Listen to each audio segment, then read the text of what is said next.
Friends, welcome to Bhoomika kitchen. ನಾನು ನಿಮ್ಮ ಭೂಮಿಕಾ ಸುದರ್ಶನ್.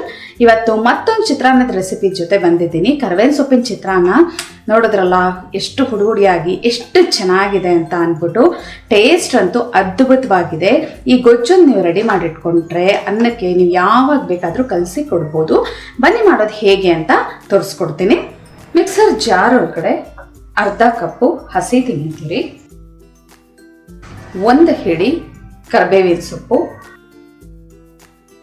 6 ರಿಂದ 7 ಒಣಗಿದ ಮೆಣಸಿನ್ಕಾಯಿ, 3 ಬ್ಯಾಡಗಿ ಮೆಣಸಿನ್ಕಾಯಿ, 3 ಗುಂಟೂರು ಮೆಣಸಿನ್ಕಾಯಿ ಹಾಕಿದ್ದೀನಿ. ನೀವು ಖಾರಕ್ಕೆ ತಕ್ಕಷ್ಟು ನೋಡ್ಬಿಟ್ಟು ಹಾಕೊಳ್ಳಿ. ಇದನ್ನ ನೀರು ಹಾಕದೆ ಹಾಗೆ ತರತರಿಯಾಗಿ ಪುಡಿ ಮಾಡ್ಕೋಬೇಕು.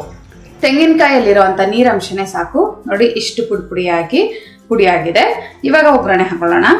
ಸ್ಟವ್ ಆನ್ ಮಾಡಿಕೊಂಡು ಬಾಣಲೆ ಒಳಗಡೆ 4 ಟೇಬಲ್ ಸ್ಪೂನ್ ಎಣ್ಣೆ ಹಾಕಿದ್ದೀನಿ. ಎಣ್ಣೆ ಒಂಚೂರು ಬಿಸಿ ಆಗ್ತಿದೆ ಹಾಗೆ ಲೋ ಫ್ಲೇಮ್ ಮಾಡಿಕೊಂಡು 2 ಟೇಬಲ್ ಸ್ಪೂನ್ ಕಡಲೆಕಾಯಿ ಬೀಜನ ಚೆನ್ನಾಗಿ ರೋಸ್ಟ್ ಮಾಡ್ಕೊಳ್ತಾ ಇದ್ದೀನಿ. ಲೋ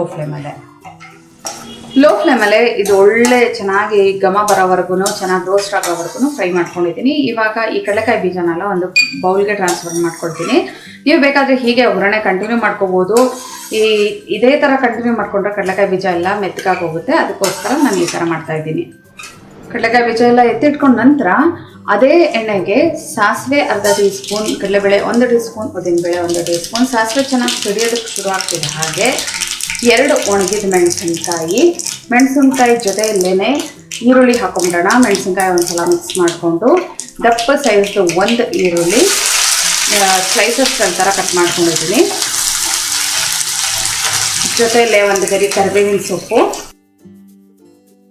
ಲೋ ಫ್ಲೇಮಲ್ಲೇ ಈರುಳ್ಳಿ ಚೆನ್ನಾಗಿ ಫ್ರೈ ಆಗೋವರೆಗೂ, ಸಾಫ್ಟ್ ಆಗೋವರೆಗೂ ಫ್ರೈ ಮಾಡ್ಕೊಳ್ತೀನಿ. ಈರುಳ್ಳಿ ಚೆನ್ನಾಗಿ ಸಾಫ್ಟ್ ಆಗಿದೆ. ಇವಾಗ 1/4 ಟೀ ಸ್ಪೂನು ಅರಶಿನ, ರುಚಿಗೆ ತಕ್ಕಷ್ಟು ಉಪ್ಪು, ಇದಿಷ್ಟನ್ನ ಹಾಕಿ ಚೆನ್ನಾಗಿ ಒಂದ್ಸಲ ಮಿಕ್ಸ್ ಮಾಡ್ಕೊಳ್ತೀನಿ. ಅರಿಶಿನ ಉಪ್ಪು ಎಲ್ಲ ಚೆನ್ನಾಗಿ ಮಿಕ್ಸ್ ಆಗ್ತಿದೆ ಹಾಗೆ ಈಗ ರುಬ್ಬಿಟ್ಕೊಂಡಿರೋವಂಥ ಮಿಕ್ಸ್ಚರ್ನ ಇದರೊಳಗಡೆ ಹಾಕೊಂಡು ಒಂದ್ಸಲ ಮಿಕ್ಸ್ ಮಾಡಿಕೊಂಡು ನಂತರ ಹುಣಸೆಹಣ್ಣಿನ ಗೊಜ್ಜು ಹಾಕೊಂಡು ಚೆನ್ನಾಗಿ ಕುದಿಸ್ಕೋಬೇಕು. ಕರಿಬೇವಿನ ಸೊಪ್ಪು ಎಲ್ಲ ಹಸಿದೆ ಹಾಕಿರೋದ್ರಿಂದ 1 ರಿಂದ 2 ನಿಮಿಷ ಲೋ ಫ್ಲೇಮಲ್ಲೇ ಫ್ರೈ ಮಾಡ್ಕೋಬೇಕು. ನೀವೇನಾದರೂ ಮೀಡಿಯಮ್ ಟು ಹೈ ಫ್ಲೇಮ್ ಮಾಡ್ಕೊಂಡ್ರೆ ಎಲ್ಲ ಸೀದೋಗ್ಬಿಡುತ್ತೆ.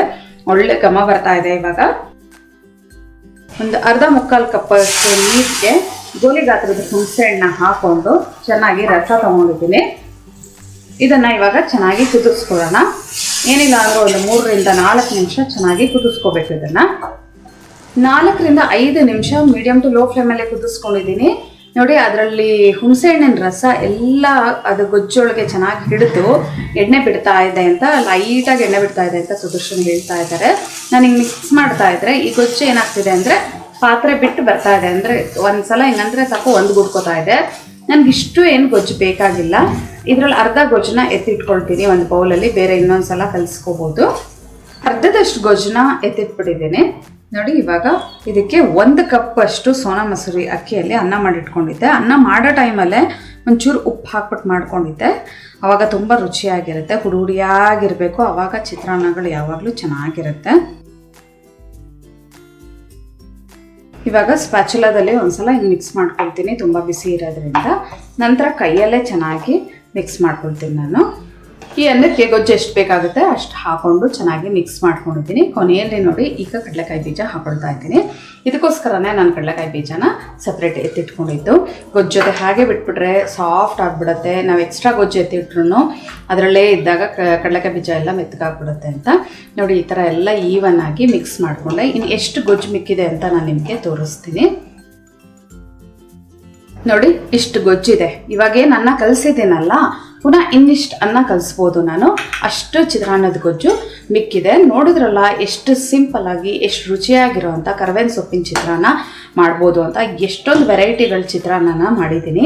ಆದರೆ ಈ ಕರಿಬೇವಿನ ಸೊಪ್ಪಿನ ಚಿತ್ರಾನ್ನ ಅಂತೂ ಅದರದ್ದೇ ಆದ ಟೇಸ್ಟು, ಫ್ಲೇವರು ತುಂಬಾ ಚೆನ್ನಾಗಿದೆ. ನೀವು ಕೂಡ ಈ ಸಿಂಪಲ್ ರೆಸಿಪಿನ ಒಂದ್ಸಲ ಟ್ರೈ ಮಾಡಿ ಹೇಗಿದೆ ಅಂತ ಕಮೆಂಟ್ ಬಾಕ್ಸಲ್ಲಿ ತಿಳಿಸಿ. ಇವತ್ತಿನ ಈ ಸಿಂಪಲ್ ರೆಸಿಪಿ ನಿಮ್ಗಿಷ್ಟ ಆದರೆ ಲೈಕ್ ಮಾಡಿ, ಶೇರ್ ಮಾಡಿ. ಭೂಮಿಕಾ ಕಿಚನ್ಗೆ ಸಬ್ಸ್ಕ್ರೈಬ್ ಆಗೋದಂತೂ ಮರಿಲೇಬೇಡಿ. Thanks for watching.